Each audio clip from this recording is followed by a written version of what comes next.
got Andy from Disciple Homes with us here. He's our resident furnace expert here in Calgary, and he's going to help us out today to resolve problems if we have problems with our furnace, and possibly save us $1 here and there if we can. So thank you very much, Andy. Okay, hi. What we got here is a modern high efficiency furnace. This particular model is a Lennox Airflow, 92% efficient. At times furnace will shut down and you got no heat. One thing that you can check for is usually you have a power switch to the furnace that if you shut it off, the power to the furnace, give it about a minute to reset itself to a restart position. And when you turn it back on, it goes through a sequence of operations. Right now I have my summer fan running. A few components. When it first starts, furnace starts, this here exhaust blower would start spinning, which means it's creating negative pressure in a heat exchanger to exhaust. If this is spinning and exhausting the fumes out, there's a pressure valve that registers the pressure switch, and then this particular model is mounted over here, hooked up to the gas valve heat exchanger, measuring that the blower is exhausting. The flames will not come on unless it's creating a negative pressure.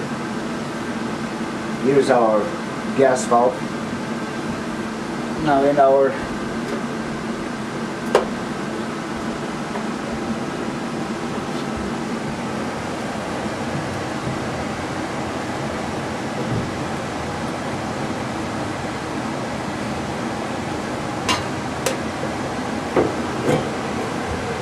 this is our electronic board.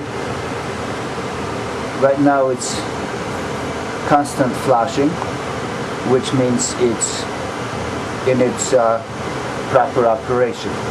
That's what it's supposed to be doing. Now this low light, LED light, if there is a trouble, it will flash different amount of times, short and long flashes. Okay.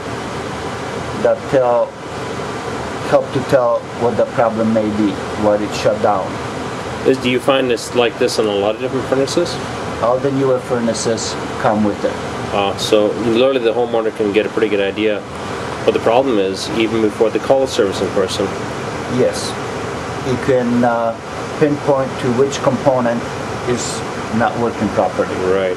And I know that there was one thing you'd mentioned earlier regarding manuals and that. It's important for the homeowner to keep that manual close by that came with the furnace. Yes, usually these manuals are placed in between the filter and the furnace, on the return air box, or someplace on the ducting.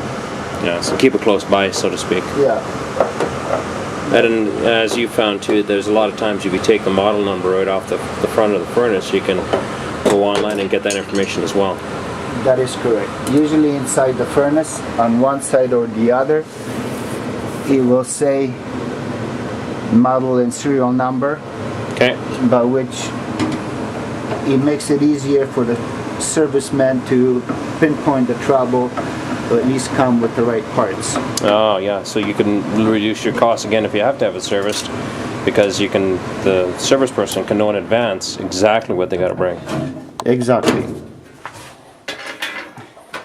Now, if you noticed, as soon as I took this door off, the furnace shut down. Yeah. There's a switch. Most newer furnaces come with a switch that when you take the door off, it cuts the power. Right.